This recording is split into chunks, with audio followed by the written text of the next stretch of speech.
Hello everyone, good evening. Welcome back to my channel Useful Stuff. So previously we have seen different types of operations on Spark data frame. Now today we'll see how to apply filter operations on the Spark data frames and what are the different use cases we can apply and when and how we can apply. We'll see all the syntaxes as well. So let's start. First we'll be importing all the necessary packages in order to achieve the Spark data frame and to do other operations. So let's start and execute. I'm creating a Spark session here by giving the app name as filter. Okay, now we need to create a sample data frame. So this is a sample data frame with 4 columns: name, city, state and pin code. Let's execute this and verify this by applying a action operator on the particular created data frame. Now we can see the data has been shown here, and whatever the data which we have given has been there in the data frame df. So let's apply. So before applying the filter operation, why exactly we need filter operation, those things we'll see. So whenever there is a requirement of condition to fetch the data from the data frames, so you don't go and select complete data and you fetch. You will be having a particular scenario where requirement will be there. Based on that you will be fetching the record, right? Based on those conditions we'll apply basic fundamental filter operations, and we'll see what are the other different things which we have. So based on that we'll be applying the first filter operation. Filter operation is just an alias of where condition. So directly we can apply it, data frame dot filter. So on what column you want to apply, you have to apply it by data frame dot column. And for example, here we have pin codes 4 lakhs, 7 lakhs, 5 lakhs and 5 lakhs, like. So I want pin code greater than 6 lakhs and I want to see that particular output.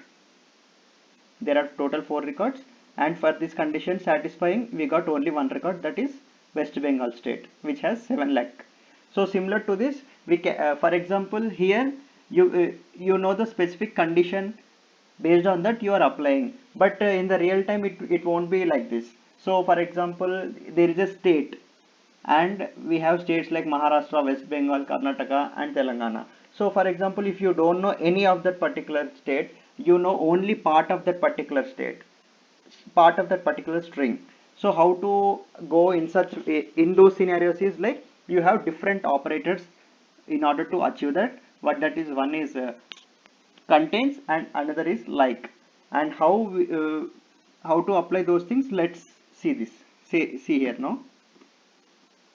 That is data frame dot filter, data frame dot,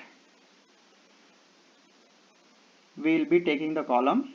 On this column we want to apply that, and that what is that condition. For first we will be going and seeing how to apply contains.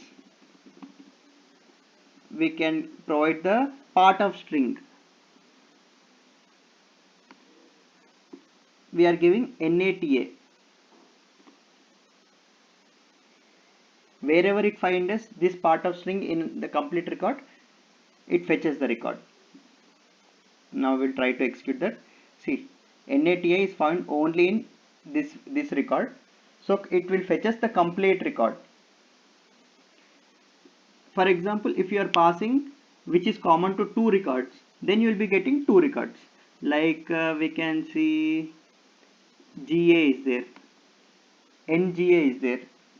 If we pass NGA here, we'll be getting 2 records, because NGA we have in Telangana and Bengal also, this part of string is there.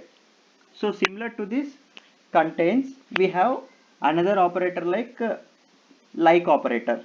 How to use that is similar to this, just in place of contains we can directly pass like, but you might be, once execute you will be knowing. See, you did not get any of the output. Even if you are passing, we did not get any output. This is because as for SQL, sorry, for like operator, what we have to pass along with the part of the string, we have to mention it percentile. This means that anything before this and after this, it is not necessary for us. Only this part has to be there. Wherever it should be there, wherever it is there, it should fetch.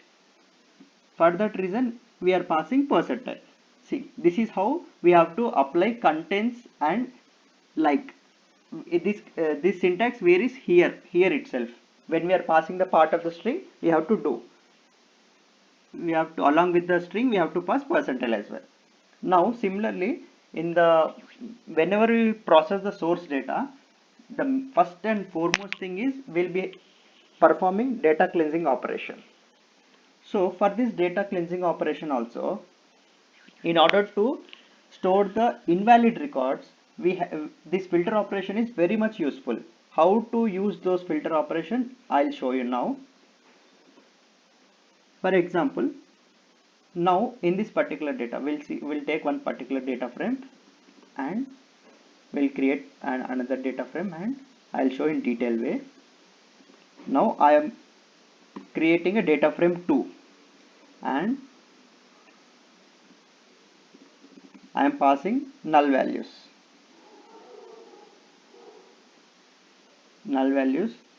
Here only I am passing only one null value. So what we have to do is this data frame first we need to execute, and in order to see the output, df2.show. Now you can see one null record is there. For this complete record we have one null for the city. So how to retrieve the only record which has nulls, that is by doing filter operation, data frame dot to filter data frame 2, and for the column city, and here what we have to pass is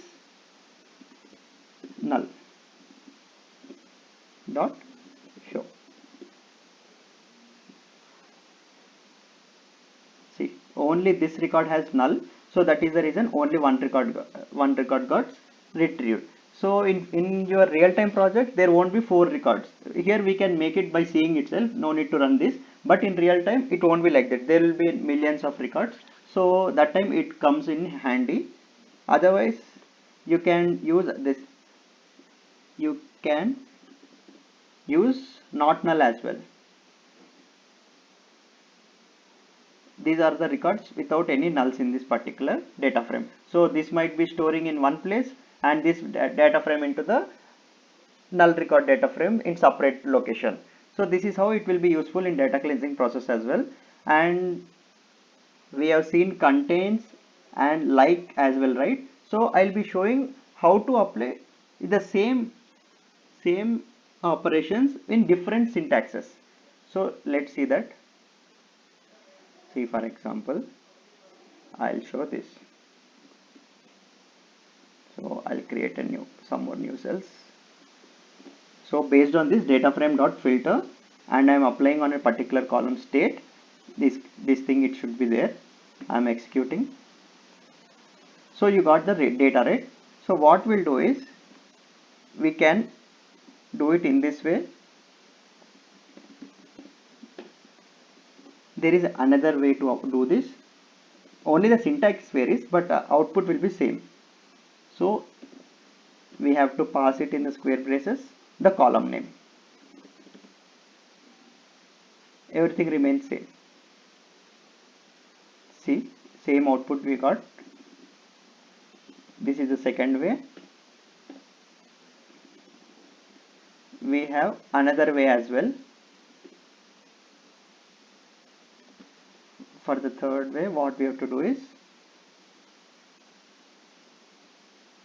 this requires one additional function import, that is I'll show it is in the beginning. So from the PySpark.SQL.functions we have to import column. So based on this we can Acts is the columns of a particular data frame. So we can pass any column name here by passing column thing. We'll try execute and we'll see. See, we got the output as well. So this is the three different ways we can write the function filter operation. So you can choose any way you want based on your understanding or whatever the thing which you want to follow. You can do this by three different ways. And so I hope I have completed all the possible scenarios for the filter and like operators. I hope you all understood this. If you have any questions, please comment it in the video section. And in the next class, we'll be seeing some more other Spark operations. And good night.